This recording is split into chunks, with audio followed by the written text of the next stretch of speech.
Welcome to the Resilient Retail Game Plan, a podcast for anyone wanting to start, grow or scale a profitable creative product business with me, Catherine Erdley. The Resilient Retail Game Plan is a podcast dedicated to one thing, breaking down the concepts and tools that I've gathered from 20 years in the retail industry and showing you how you can use them in your business. This is the real nuts and bolts of running a successful product business, broken down in an easy, accessible way. This is not a podcast about learning how to make your business look good. It's the tools and techniques that will make you and your business feel good. Confidently plan, launch and manage your products, and feel in control of your sales numbers and cash flow to help you build a resilient retail business.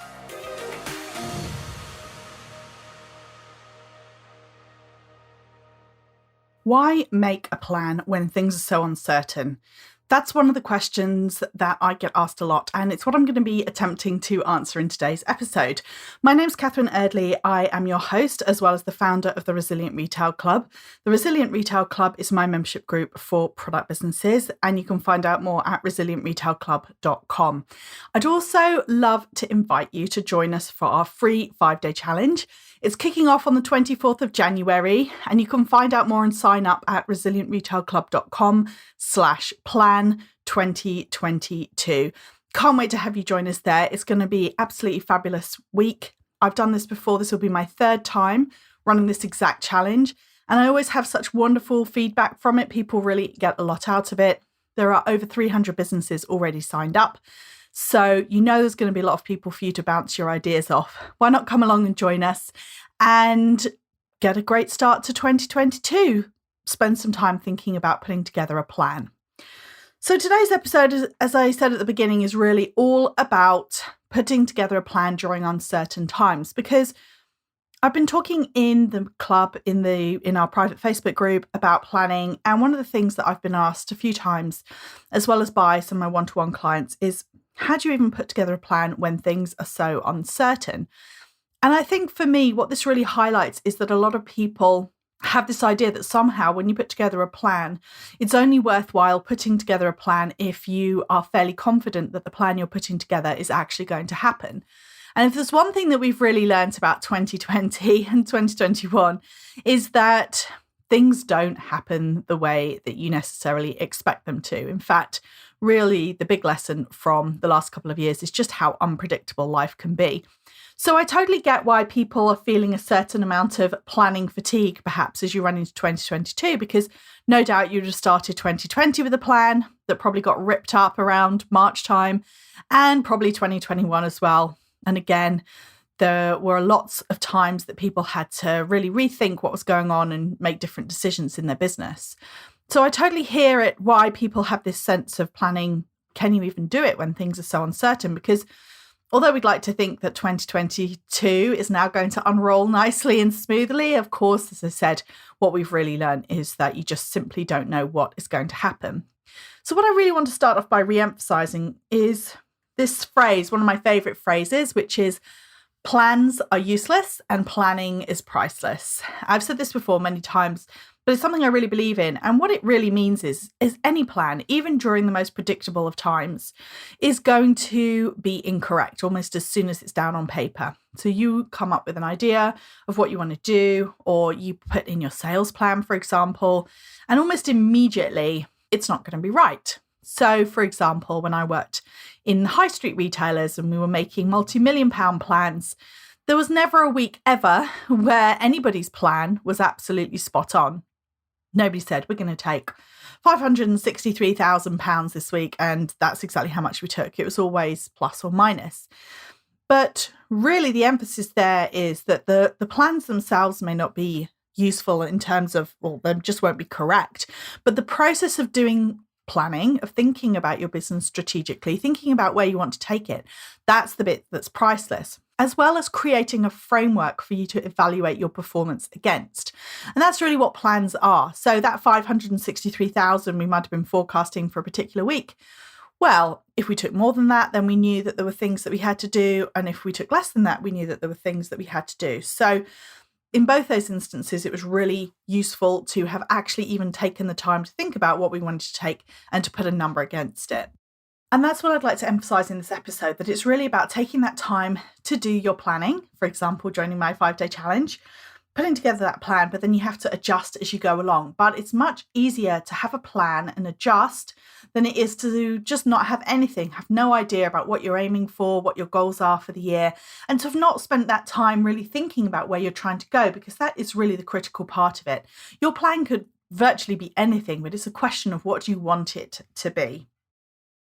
The other thing that I would suggest, the other way of really dealing with this on certain times, is to have multiple plans. So in a way, people sometimes think that when things are uncertain, then the best approach is to not have a plan at all. But if anything, I would suggest that when things are really uncertain, that you would have more than one plan. It's more plans are needed, not fewer plans. And I have been in the retail industry for quite some time now. And I, in particular, when I think about this time of uncertainty, it reminds me of 2008 and the time around then, when we were dealing with not a global pandemic, but we were dealing with financial crisis. We were dealing with a lot of uncertainty around customer purchasing. We had huge slumps. And I've worked for a number of retailers that have been seeing performances that were below expectation because of a number of different factors, whether it was the retail industry shifting or consumer behavior shifting or general economic downturn. So I've spent a lot of time working in places where sales were not clear. It wasn't really certain.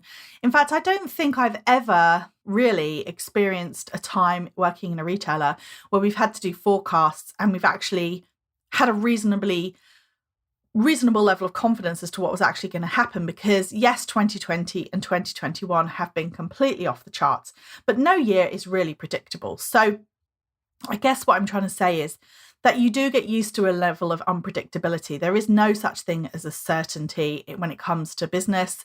And so you just kind of get used to it. You make your plans and then you get used to the fact that there is going to be a certain level of uncertainty around it.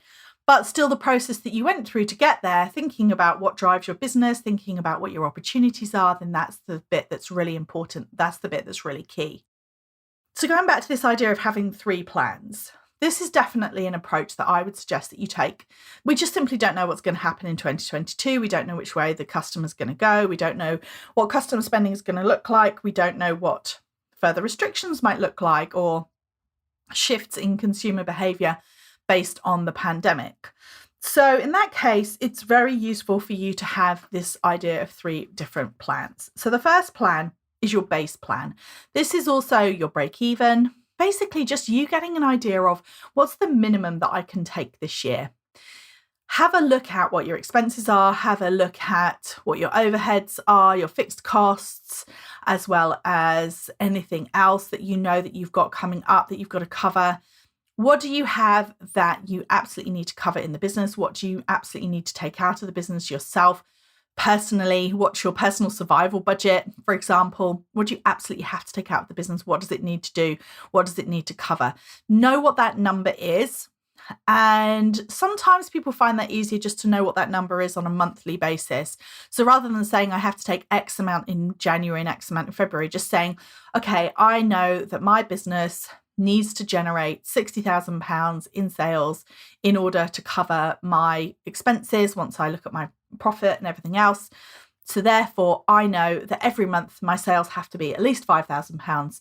Otherwise, I'm going to be in a bit of a pickle.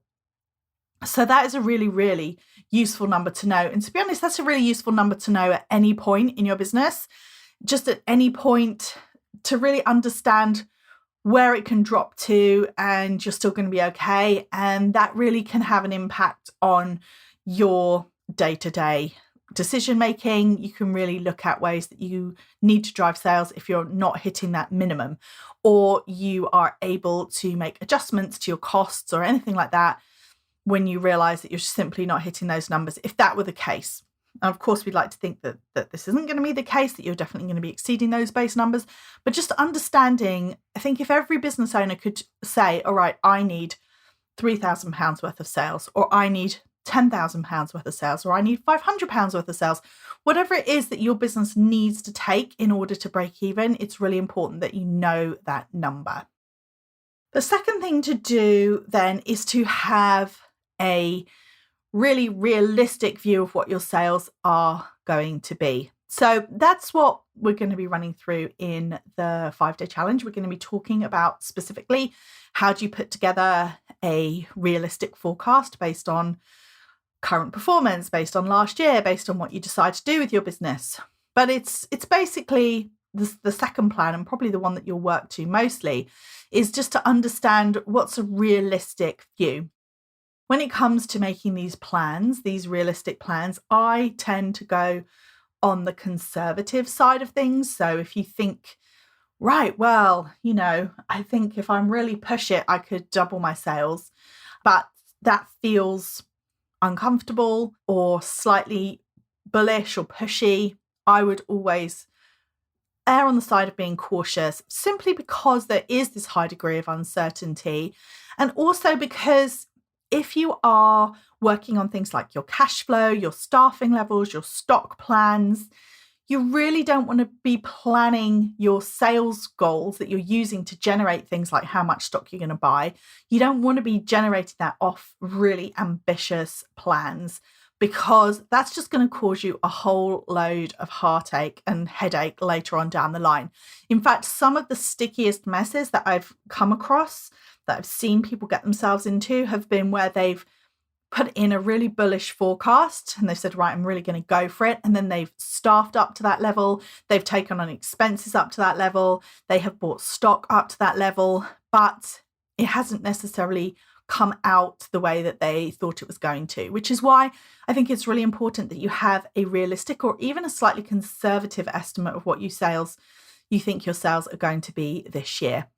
It's not hard to do. It's just a multi-step process. It's the one that I'm going to be running through in the challenge. So if you're listening to this podcast and you think, actually, I'd like to spend a little bit more time working through what a realistic forecast is for my business, then do come along and join us. Check out resilientretailclub.com/plan 2022 and you'll be able to come. We'll do 5 days of exercises and each one will build on the next. So at the end, you'll have this realistic plan. But just generally speaking, just know that having a realistic plan that is possibly conservative is a really good place to be, because that's the one that you can start building your plans around.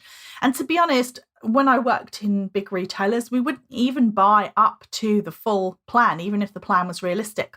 Maybe we'd purchase around 80% of the stock that was needed for that plan, and then know that we could get some stock in last minute if we needed to, if we were looked like we were tracking on time and we were doing really well and we needed more stock, then we could get some in quickly. But it's generally speaking easier to get stock in from somewhere to meet sales than it is to clear through too much stock. So when it comes to building out stock plans, I do tend to go not just with a slightly conservative estimate, but maybe even purchasing slightly below that so that we're not overloading ourselves. Then the third type of plan that you would want to have is your stretch goal. So your stretch goal is allowing yourself to come up with that big goal, as it were, for the business. Let's say you have been doubling your business year on year and you think, well, actually, yeah, I think I could go for it. Then put in what doubling your business would look like so you're really clear about it. Sometimes as well, it may be that you think, well, I think I'm going to double my business, but most of that's going to come out at the back end of the year. So you may plan your beginning part of the year slightly lower, but then building it up towards the back end of the year. Or maybe you know that you left money on the table in November and December last year because you didn't have enough staff, or you didn't have enough stock, or you had to shut early, or somebody got COVID and you had to shut down, or whatever it might be. You may know that there was money left on the table and you may know that you could be able to go for it this time. So have that third plan and allow yourself to really think about what it could do. If everything went right, if everything worked the way that you wanted it to work, what would that look like? And that's the plan that you want to have that's kind of exciting. I always say with these stretch goals, there's no point putting something that is just unrealistic. So if you're currently trading 30% up and you say, I'm going to quadruple my sales next year, well, that's kind of beyond the expectation, the way that you've currently been trading. So why not go for something that feels exciting? Maybe go for 100% up, or go for something that feels exciting, that gives you that feeling in the pit of your stomach that like, oh yes, if I could do this, I'd feel really, really pleased with myself. So again, you know what that looks like. Just to emphasize, this is not really the plan that you want to buy to. You don't want to bring in enough staff to do this plan, unless you're tracking throughout the year and actually it's going really, really well and you think, no, I am on track to hit these numbers, then fine, bring in the extra help. But at the beginning of the year, when you're setting out your goals and your plans and everything else, you're much better looking at your conservative plan, your conservative or realistic plan, whichever way you want to, whatever you want to call it. Much better at looking at that to actually do your cost analysis, as it were, working out how much cost you can have in your business and still be profitable. The purpose then of the stretch plan is kind of lets you dream big and lets you understand what good or exceptional is actually looking like for you in the business. So now you have the 3 different types of plans in your business. You've got your base, you've got your realistic, and you've got your stretch. And the purpose of that is to let you understand kind of where the boundaries are in your business. Having that base plan can be really reassuring because sometimes you'll have a month which is disappointing to you. Maybe it's down on the previous year, but actually it could be fine in terms of you're covering all your costs and then some. It's just you're feeling disappointed because it wasn't quite what you thought it would be. So having that base plan can actually help you feel really comforted sometimes as well, keep things in perspective. So now you understand the parameters, you understand the lowest that your sales can go, you understand what they're likely to be in order to help you plan out some of your other expenses.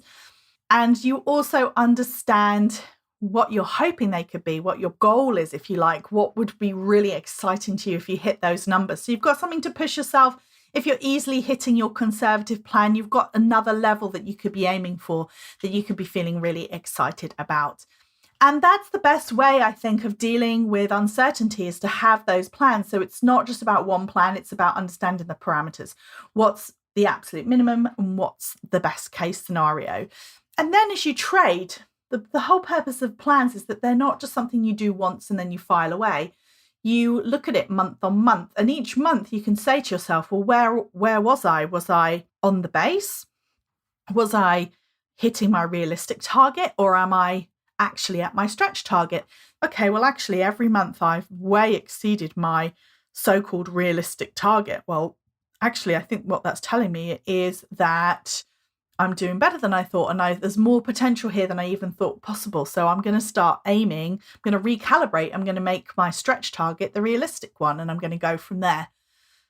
So having these different levels just help you understand each month, where am I? So it can also help you avoid the comparison against last year, because that's a really tough comparison to have sometimes, especially 2020 into 2021. A lot of times when I spoke to people, they were really disappointed with how they were performing against the previous year, forgetting, of course, that the previous year was just absolutely exceptional circumstances. And when they looked back at something like, for example, 2019, they were actually doing much better than expected.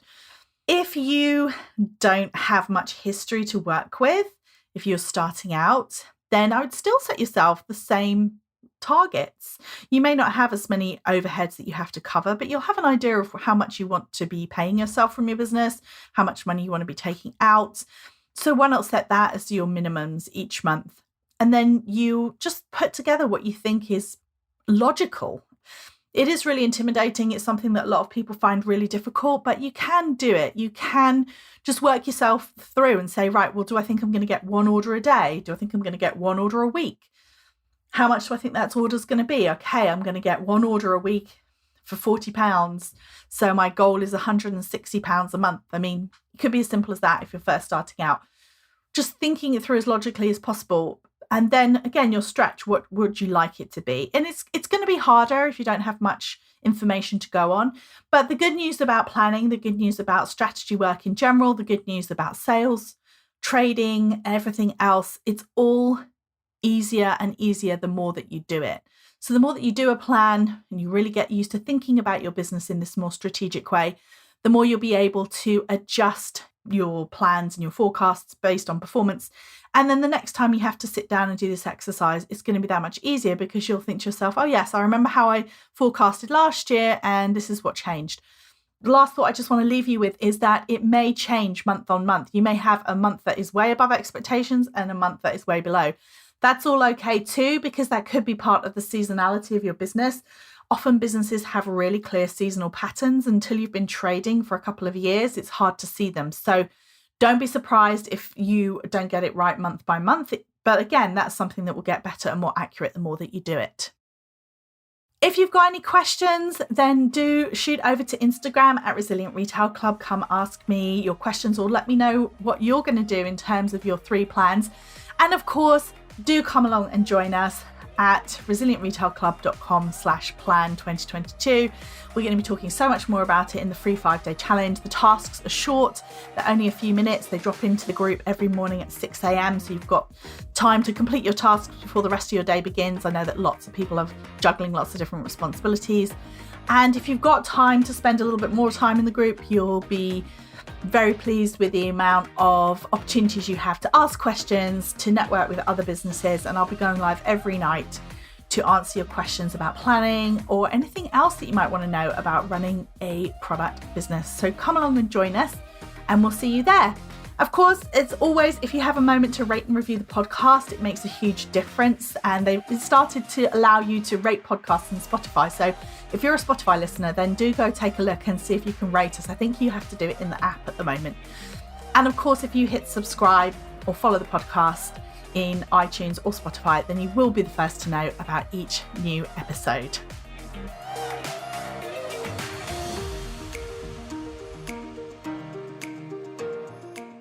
If you've enjoyed this week's episode, then I invite you to check out resilientretailclub.com.